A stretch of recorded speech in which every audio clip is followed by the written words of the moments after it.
Due to the graphic nature of this haunted place's history, listener discretion is advised. This episode includes depictions of torture, self-harm, suicide, and violence against minors. We advise extreme caution for children under 13.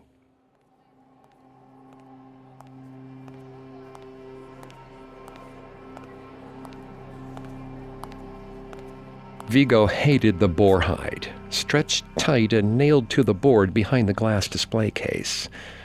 He passed it several hundred times a day during his shifts as a tour guide at Voergaard Manor. He hated the way its glass eyes seemed to follow him, no matter where he stood in the room.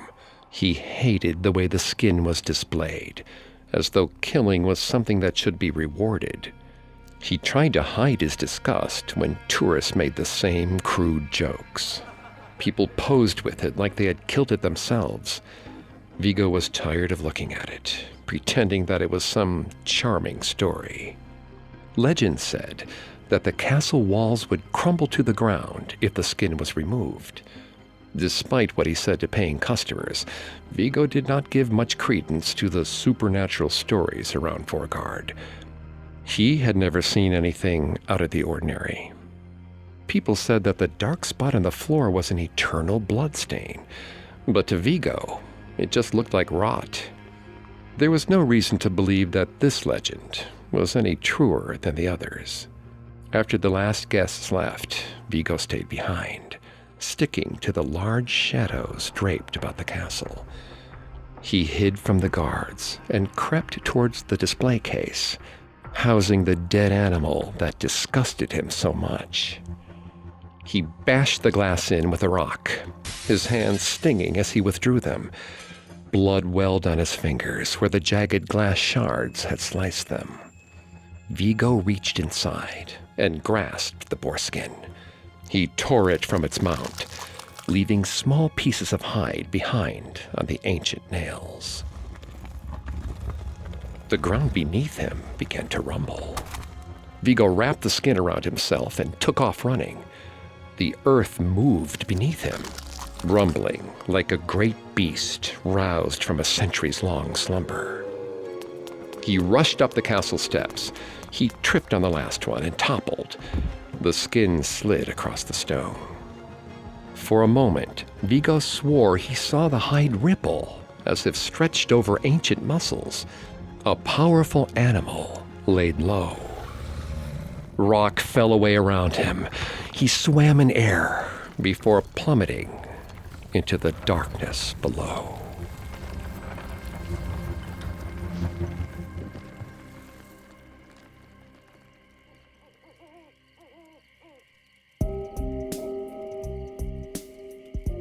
Welcome to Haunted Places, a Parcast original.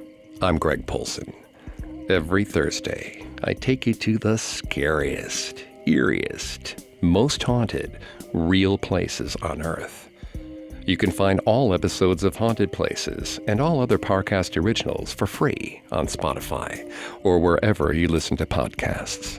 To stream Haunted Places for free on Spotify, just open the app and type Haunted Places in the search bar. At Parcast, we're grateful for you, our listeners. You allow us to do what we love. Let us know how we're doing. Reach out on Facebook and Instagram at Parcast and Twitter at Parcast Network. And if you enjoyed today's episode, the best way to help is to leave a 5-star review wherever you're listening. This week, join me on a supernatural journey to Denmark's Voergaard Manor, a Renaissance-era estate that belonged to one of the country's most polarizing female leaders. Either a torturer or a philanthropist, depending on who you ask, and discover why, to this day, it's haunted.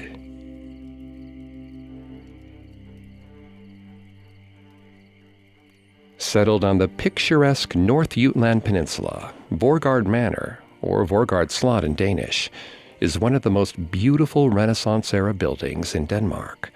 Its origin is shrouded in mystery, with no concrete records of how or when it was built. It's as if the castle sprung from the ground on its own, like in a fairy tale. The mounted boarskin that is believed to be the only thing standing between Voergaard and total collapse adds even more to the Hans Christian Andersen ambiance. The earliest known written reference to Voergaard Manor doesn't appear until 1481, but the L-shaped red brick fortress was already occupied by then. Soon after, during the first half of the 16th century, Voergaard starred as the backdrop of a veritable medieval soap opera. The lord of the manor at Voergaard, Sturge Krumpen, was a Catholic bishop, but as was true with many of the period's religious leaders, he was hardly devoid of sin. Krumpen took up with a noblewoman named Elsebeth Guldstern, whose husband, a knight named Bundumunk, was in Krumpen's service at Voergaard.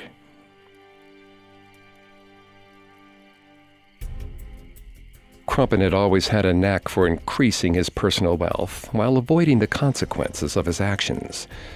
But when a war of succession erupted between the Catholic King Christian II and the Protestant future King Christian III in 1534, Krumpen found himself on the losing side. Denmark, it turned out, was pushing inexorably toward a Protestant Reformation. Krumpen's power eroded.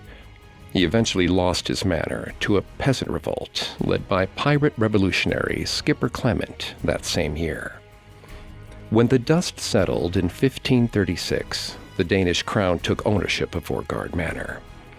Karen Krabbe, the widow of a Danish nobleman, and her daughter Ingeborg Skeel spent several years negotiating with King Frederick II in order to purchase Voergaard. They achieved their goal in 1578, though Ingeborg had been married to her husband, Otto Eriksson Banna, for 18 years. It was she who took over the duties of Lord of the Manor at Voergaard. This post included acting as a judge and sheriff for the region. She was an unflinching mistress and quickly developed a reputation for swift and harsh judgments. According to one story, when an architect in charge of renovating Voergaard displeased her, she ordered her guards to drown the man in the castle's moat. Practical and ruthless, Ingeborg Skeel was a woman ahead of her time. Unfortunately, a lot of nobles in the area weren't ready for the world to change. Freya loved her country more than she loved herself. Though she was merely a humble maid at Voergaard, patriotism coursed through her veins, stronger than blood. There was nothing she wouldn't do to keep this castle and her country safe, which is why she had to do it. The two noblemen, Nikolai and Valdemar, had no right to speak of the Lady of the Manor the way they did. Lady Ingeborg had been chosen by King Frederick, and they dared accuse her of making pacts with the devil and all the dark forces of hell. Freya told the head housekeeper what she'd overheard. Freya had expected that the men would be imprisoned. The dungeons of the castle were particularly cruel. But Lady Ingeborg's blood ran colder than Freya realized. Perhaps the tales of her cutting off children's fingers for thieving were more than vicious rumors. Freya was told to head to the North Tower immediately. She did as she was told, expecting that there had been a spill of some sort. But the floor was clean.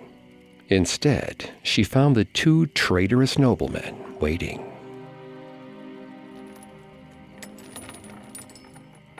Nikolai and Valdemar were in chains. The Lady of the Manor herself stood before them. They both begged for Lady Ingeborg to listen to them. Why would they take the words of a servant girl over their own? Didn't they see she was lying? Freya felt her breath catch in her throat as her lady turned on her, eyes like steel. She asked if what the men said was true. Had Freya lied? No, Freya protested. She would swear on the Lord himself that they had called her lady a witch. The two men opened their mouths to speak, but before they could utter another word, Lady Ingeborg struck, slashing their throats with a long knife. Nikolai's head fell forward as his body slid slowly to the ground, only held up by the chains that bound him. Valdemar was less lucky, breathing in wet gasps until he drowned in his own blood. Red pooled in the recesses of the floor. Freya wiped flecks of red from her face. She had never seen anyone die before, and certainly hadn't expected for her own words to be the cause. A sliver of doubt crept into her brain. She had made the right decision, hadn't she? Lady Ingeborg left the chamber, and 2 guards carried the bodies off. Nikolai and Valdemar's dead eyes stared up at Freya. Her breath came out in stutters. Even as they moved away, their gaze lingered on her, cold and accusing. Bile rose in her throat, but she choked it down. She had done her part for her country. She should feel proud of herself. She wiped the blood off the floor with a rag. Small red flecks dotted her dress. Freya dunked her rag in the metal bucket she always carried with her and watched the water turn pink. She squeezed the cloth out between her fingers, then rubbed at the stained wood. Freya scrubbed at the floor until her hands were sore. She inspected the beams for any sign of what had happened. It was spotless. She blinked, and the pool of blood returned. A guard's voice woke her from her trance. He told her that she looked pale. She pointed to the spot on the floor. He didn't understand. Her voice quavered as she told him the blood had reappeared. He shook his head sadly and told her the first death was always the hardest. Eventually, the shock would fade. Lady Ingeborg knew what she was doing. His conscience was clear. Freya's should be too. Freya knew what she had seen, but as she turned to look at the spot again, she saw what he saw. Only her gaunt reflection in the perfectly polished wood. No blood. She collected herself and hurried out of the tower, back to the comfort of her small room. Freya had done the right thing. She had. The nobleman's eyes hadn't been accusing her. They'd just been empty, devoid of life. They were in hell now, where they belonged. She tossed and turned for hours that night. Sleep evaded her grasp. Each time she closed her eyes, she saw Nikolai and Valdemar. She felt their bodies falling on top of her instead of the ground. Blood washing thickly over her face as she fought to get their weight off of her. Her eyes would open, but the crushing weight against her chest remained. She could feel their corpses sitting on top of her. A pair of ghosts whose souls weighed too much to bear. But after tossing and turning for hours, eventually blissful, dreamless oblivion finally took her. Freya woke to the sound of footsteps. She worried that she had missed the bell for work, but when she opened her eyes, it was still dark. She sat up slowly, feeling cold floor where there should have been a cot. It took several moments for her to wake up enough to place where she was. The North Tower. Freya stood up slowly. On the floor where she had slept was a large bloodstain, only visible in the dark thanks to the pale light of the moon. Her guts twisted. She felt the last remnants of her dinner travel up her throat. She tried desperately to swallow it back down. Freya brought her hands to her mouth. She felt something sticky against her skin. Blood. It covered her hands, and now it was on her face. She tried to wipe it away, but it had stained her fingers, just as it had the floor. Freya ran. She needed her wash basin and some rags, something that would clean away the evidence of this sin. She scrubbed her skin until it was red and raw. The blood washed away from her face, but it painted her hands a soft pink. As she worked through the day, cleaning the floors, she saw phantom drops of blood drip from her fingers to the floor. She asked one of the other maids if her hands were bleeding. The girl replied that they were a pristine white, softer than a maid's should be, the hands of nobility. It was some sort of illusion. She was sure of it. She could still feel the cracks and calluses of her hands. A life of servitude left scars on the body. Her hands were not her own anymore. They had been replaced by those of someone with richer blood than hers. The steward summoned her to the North Tower again. She tried to keep her tremors hidden as she walked up the steps toward the wretched space that now haunted her. The moment she stepped through the doorway, the man asked why she had not done her duty. Freya followed his eyes to the stains on the floor, the ones that she'd cleaned twice already. She made her apologies and got down on her knees to deal with the spot again. But it would not go. He watched as she wiped over and over again. She apologized profusely, waiting for a blow or even the slash of a knife to punish her. But the steward told her that there was no need to apologize for being thorough. The floor looked beautiful now. She could return to her other duties. Freya looked down at the floor again, seeing Nikolai and Valdemar looking up at her from where her reflection should be. Their eyes were hard, as if they meant to leap out of the surface and strangle her. She blinked. Their faces had been replaced with their blood, pooling, oozing, flowing towards her feet. She resumed her scrubbing. The steward dragged her away from the spot. She tried to fight against his grasp. In cleaning it, she would be purified.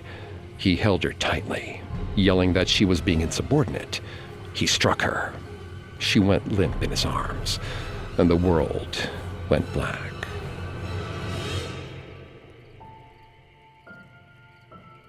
Freya's eyes opened slowly. She was on the floor of the North Tower again. Her superior was gone. Her metal bucket was beside her. She gripped the handle. A jagged edge bit into her skin, leaving a small trickle of blood. Freya stared at her hands, an idea forming in her desperate mind. Perhaps the blood of the innocent could be cleansed with the blood of the guilty. She ran the metal rim of the bucket up and down her arm, blood dribbling out of her veins and onto the floor. Freya smeared the blood into the stain, but it did not relent. She cut more and more of her skin open, flooding the floors with her blood, trying to wash away the horrors that she had witnessed. She kept working until all she could see was blood. They found her body hours later, utterly drained in a pool of sticky red. From then on, the stain always returned.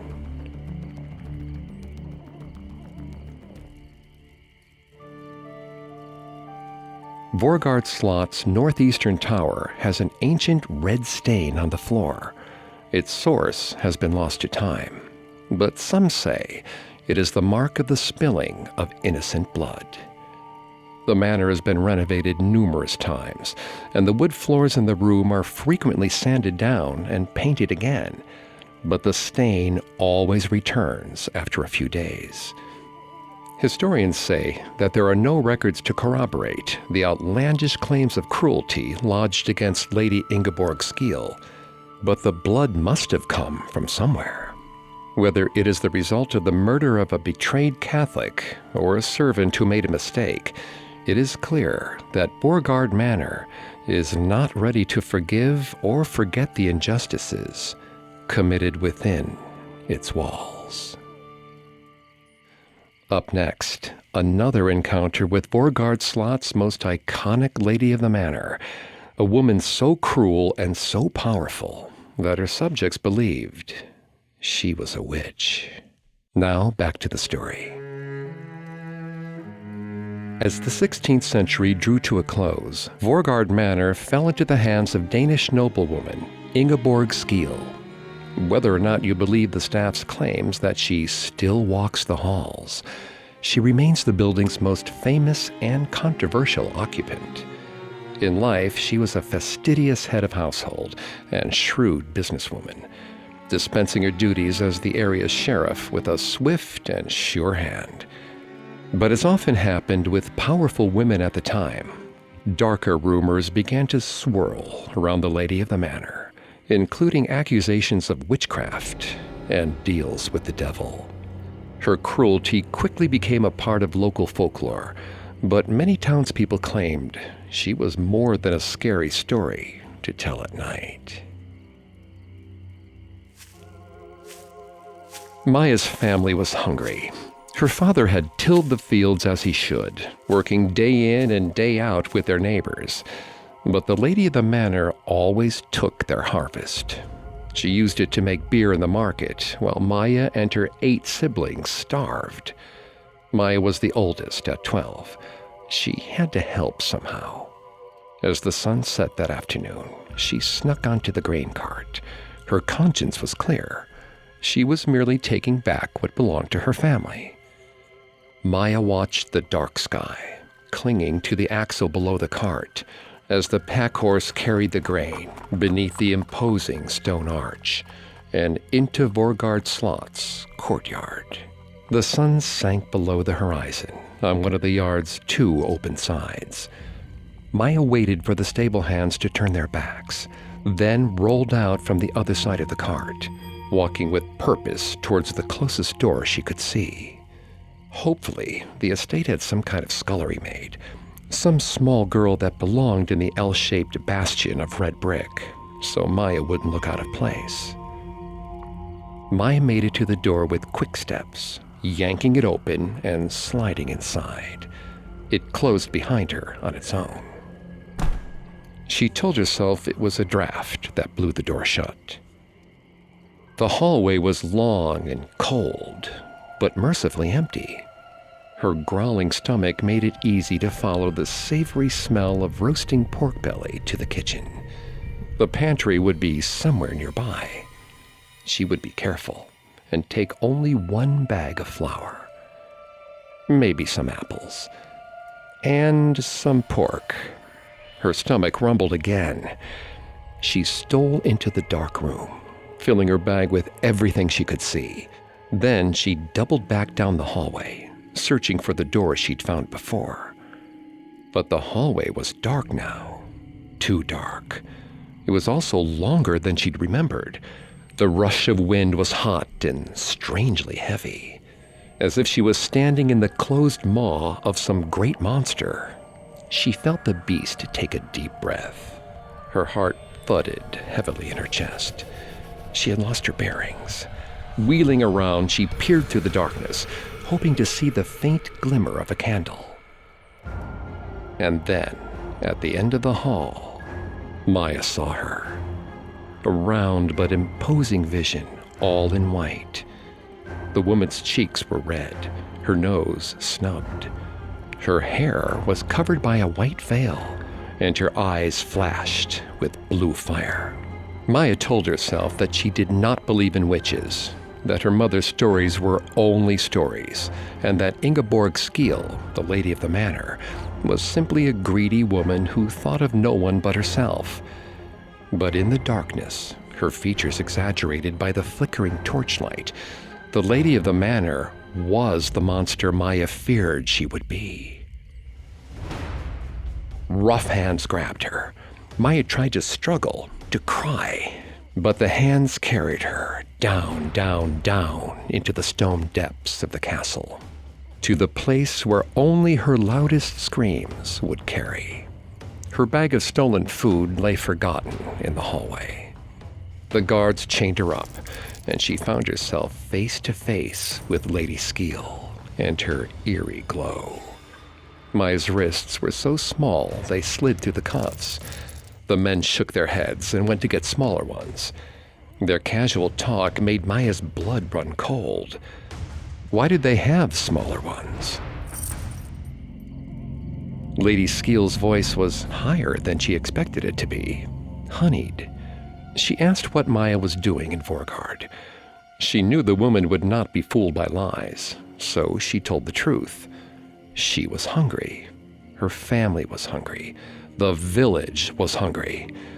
The witch scoffed. She had built them churches, a hospital. Where did they think that money came from? Maya did not know how to reply. She only knew what her parents had said about Lady Skeel. She didn't want to get them in trouble as well. The lady asked Maya how she entered the manor. Maya knew this was yet another trap. She was looking for an opportunity to punish someone else. Maya explained that she had flown in from the sky. The lady laughed, then slapped her. Maya's cheek stung, but she set her jaw, looking up at the grown woman. She had flown, Maya insisted, like a goose or a swan. She heard the metallic scrape of a knife being drawn from a scabbard. A guard pressed the blade to her throat, ordering her to answer truthfully. Maya told him she could not show him her feathers. They hid until they were needed. Perhaps they should throw her from the tower, the lady of the manor said. Then they'd be needed. Perhaps, Maya echoed. She tried to find the tone of defiance she used with her mother when she was truly annoyed with her. The "I don't care and I never will" voice. The sound that came from Ingeborg Skeel was almost a growl. She paced around the room, her shadow growing and shrinking as she passed by each torch. The way she stomped and carried on made Maya sure she wasn't a witch. Witches didn't need chains, and they certainly didn't grow impatient with little girls like her. They made them do chores before cutting them into little pieces, throwing them in a pot, and eating them for dinner. Maya decided she wasn't scared anymore. A strange moment of clarity struck her. How short-sighted her torturer was being. To Maya and her family, the stolen food was another month's worth of hope. To Ingeborg, it was nothing. And in the end, Ingeborg and her great house would be nothing as well. Exhausted, Maya asked Ingeborg what harm her stealing did, why it mattered when she had so much food and so many guards. The law was the law, Ingeborg replied. Actually, she clarified with a smirk, she was the law. Maya couldn't help but laugh. The law lived in a fortress that wasn't a fortress, had a moat that wasn't a moat. What purpose did these attempts at security mean if a dirty, half-starved girl could sneak into the kitchens unnoticed? What if she had been something worse? Even the law could be killed. Ingeborg slapped her again. Maya laughed again. History would not be kind to Lady Ingeborg Skeel.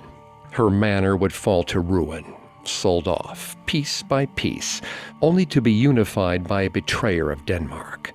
She would not be able to stop it, even when she was forced to watch, wandering the halls forever. It was an idle threat with no basis. Maya was no seer. But the tiny hint of fear on her captor's face, for only an instant, was enough to comfort her. Ingeborg turned towards the door, nodding to the guards. The usual punishment. The girl would learn her place. "Please stay," Maya invited, her voice high, even innocent. "Be brave enough to see your handiwork. At least go down to the village and see the sallow skin and sunken eyes of the peasants she had starved." Ingeborg kept walking. The door shut behind her.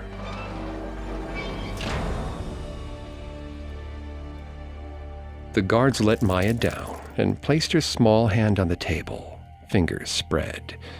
Maya resisted until they warned her that if she wanted to keep at least some of them, holding still was best. Maya went still, quieting her breathing. She braced for the blade, seeking the adolescent serenity of being truly, profoundly right. The guard raised his knife. Then he brought it down.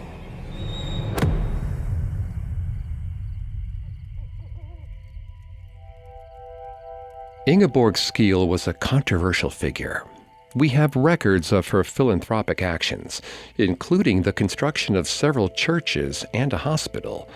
But Voergaard's lore says she was a tyrant, torturing her people. However, these supposed tortures appear to have either been erased from history or perhaps never actually happened at all. On paper, the criminal sentences she passed were no more violent than was customary for the time. Still, it's impossible to ignore the legends of a lady who cut off children's fingers when they stole grain from the fields. We do know that after she died in 1604, the manor was plagued by a presence with very clear opinions on how things were to be run. The spirit would forcefully open a door on the upper floor of the east wing and frequently blew out candles to make its displeasure known. Things got so bad that a local priest was asked to draw her spirit to a nearby swamp and exorcise her. But if modern-day reports are any indication, Ingeborg Skeel did not give up so easily. A ghostly woman in white is still seen walking the corridors, even in the morning. Because in Denmark, most of the day is spent in darkness.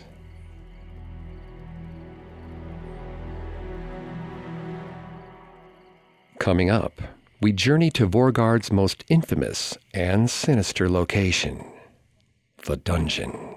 Now, back to the story. Voergaard Slot's dungeon dates back to its original construction. Known as Rosa Dunton, the cell is cut off from fresh air and sunlight. The quarters are so small that a grown man cannot stand up straight or lie down flat in the cell. Rosa Dunton is similar to an upright coffin in its dimensions, and there's a small shaft to the floors above, where guards were once posted. The imprisoned were denied privacy as they awaited death, nearly immobilized as vermin and the cold attacked them. It was a very effective means of physical and psychological torment for the prisoners. But one can only wonder what effect it had on the men, forced to listen to them. When he was younger, Johann had gazed up at the walls of Voergaard, wondering what was hiding inside them. Even as the latter half of the 19th century dawned, it remained frozen in time.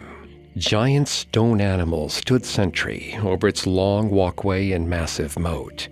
He wanted to know what secrets lived within the walls, what goings-on peasants were never allowed to be a part of. It had been difficult to work his way into the manor guard. His mother had always told him that every action had a cost, either to your pocket or to your soul. His path to Voergaard was littered with both kinds. He'd given up everything he had to be part of the world of the wealthy, if only as a spectator. In return, they'd granted him a position reserved for those with a heart of steel. He'd been given a post 2 floors above Rosa Dunton. The castle guards boasted about the cruelty of the single-celled room. No man could stand or lay within it. There was no sunlight.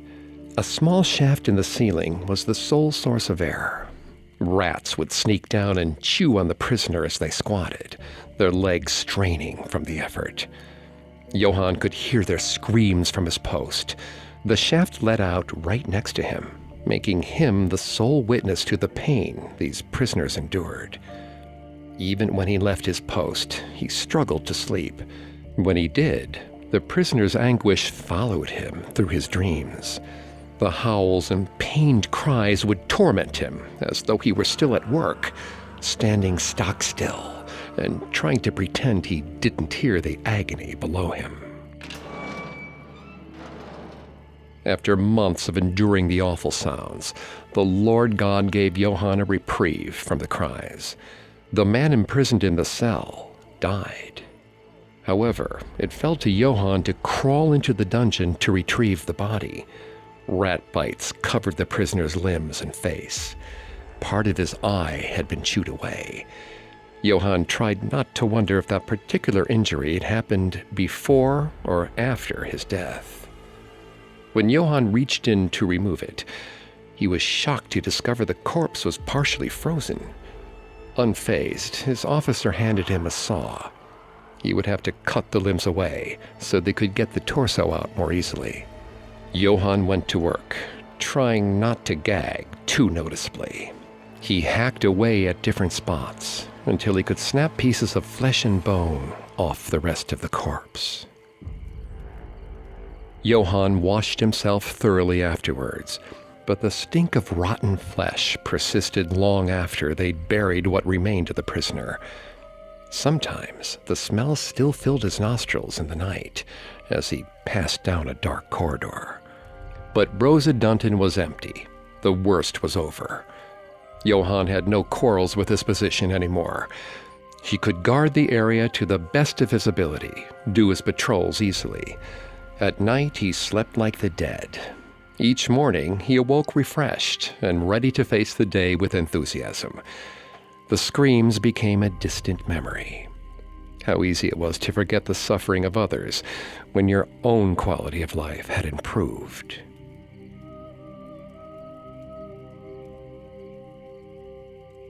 Several weeks into this newfound peace, Johann began to notice something strange. Everywhere he went, he heard the faint sound of breathing. He'd searched the corridor thoroughly, but he couldn't find the source. The breaths appeared to follow him around, sitting too close to his ear, hot and damp. Several days later, they stopped, but they were replaced by something else. A ragged moan of pain. The sound grew louder and more insistent as he did his best to ignore it. He had heard the sound before, weeks ago. It was a very specific noise, the pain of those whose muscles had cramped after hours of trying to get comfortable. The moans continued to rise through the shaft, echoing around the room. Johann had not been notified of any new prisoners. He left his post to ask the other guards if they had heard something he hadn't. But Rosa Dunton lay empty. It hadn't seen a prisoner since they removed the misshapen and half-frozen mound of flesh that was the first prisoner. One of the older guards told him not to trouble himself. Each of them heard things coming from the cell every now and then. It wasn't the castle, it was their minds, expecting cries where there were none. Best to ignore it. Johann shook his head. He was not crazy. He heard screams before he even reached his post. He picked up his pace, worried that a member of the family had been hurt. But the room was empty. The screams, however, were almost deafening. He followed the sounds to the shaft. Once again, they were emanating from down below. From Rosa Dunton. He called out, asking who was down there. It was unlikely, but possible, that someone had been put in there by mistake. By the time Johann reached his post, the screams were overwhelming, making it hard to think. They echoed in a way that made him think there might be more than one person down there. It made no sense. There was no room to house more prisoners. He called down once more. This time, something answered him. Its voice faint, as the breaths he had felt on his neck for weeks. A single word floating through the vast chasm of space. Small, but insistent. Help. Johann hesitated. He had heard the words before. All prisoners begged for mercy, a way to end their suffering. He had ignored their pleas and stood his ground. But none of the guards had heard of a new arrival to the cell. Whoever was down there wasn't supposed to be. If they were trapped, he could show them the mercy he was forbidden to show prisoners. He could help them. He must help them. Rosa Dunton was one of the oldest parts of the castle, but 2 floors above it muffled almost all sounds from within. Below, however, was another story. Water dripped down from archways. The wooden doors creaked, even when no one was on the other side. His own footsteps echoed loudly through the hallway. He peered inside the cell. A figure crouched near the entrance, small, bent and broken. Maybe a child? God, he hoped it wasn't a child. Johann called out to them. He told them that he could get them out of there. They just had to be patient. He unlocked the door and held out his hand. The figure moved deeper into the darkness. Johann reached farther forward, promising that it would be all right. The figure passed through his fingers. Johann fell to the cold brick floors, scuffing the skin off his chin. Something pushed against his feet. He heard the heavy creak of the wooden door. Johann scrambled to his feet. He forgot where he was for a moment, slamming his head into the ceiling of the cell. The walls wobbled before him. They stilled as he got his bearings back. He turned his head towards the exit, but the door was shut. The figure was gone. Johann pushed against the wood as hard as he could, but it did not budge. He didn't have the space to charge at the door and open it. He couldn't do anything but squat in the darkness and yell. He screamed and cried. His throat burned. His mouth was dry as sandpaper, but he would not give up. His legs started to ache. Spasms raced up and down his limbs. He refused to be cowed by whatever had trapped him here. He stood as tall as he could, a guard still at his post. But eventually, whether it was days or hours or minutes, his voice and his body began to give out. His knees dropped to the dirt, and he begged for someone to help him. He could bear this torture no longer. As if in response, he heard a shuffling far above. Someone was at his old post. He called up, pleading, but no answer came. Perhaps the guard up above believed he was crazy as well.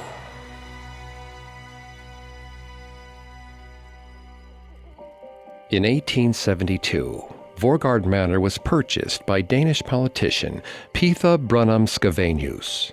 He spent the next few decades reacquiring the land that had been steadily sold off by the crown. By the time of his death in 1914, Voergaard had become one of Denmark's most impressive estates. The manor then passed into the care of his son, Erik Scavenius, who would serve as the Danish Prime Minister during World War II. Like Ingeborg Skeel, Erik Scavenius was a controversial figure. He disliked populism and sought compromise with Denmark's Nazi occupiers until they dissolved the Danish government in 1943. At first, Scavenius retreated from the public eye behind the walls of Voergaard, but he eventually sold the manor to Einar Oberbeck Clausen in 1955. He renovated the castle, transforming it into a museum to hold his late wife, Marie Henriette Chanou Lafitte's remarkable art collection. If you visit Voergaard today, Chanou Lafitte's collection is at the forefront. You can stroll past the works of Goya, Rubens, Raphael, and El Greco, or visit for one of the castle's special events. The manor is stunning when decked out for Christmas, or done up to emulate its past for medieval days in the high summer. It's very family-friendly. But the boar skin is still there, as is the bloodstain that will never be clean. The staff still swear Ingeborg Skeel walks the halls at night, and cries echo from the Rosa Dunton down below. For no amount of beauty, however great or small, can erase the blood and pain that has soaked into Voergaard's very foundation, or silence the screams of those who have suffered within its walls. The Christmas displays at Voergaard benefit greatly from the deep darkness that Northern Europe is known for, even during the day. It means you can enjoy the lights without having to be at the manor at the witching hour. Let's just hope the ghosts know it's still day as well.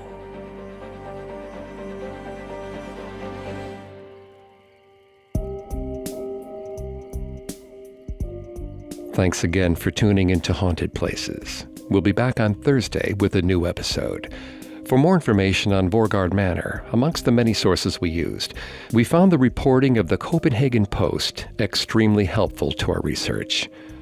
You can find more episodes of Haunted Places and all other Parcast originals for free on Spotify.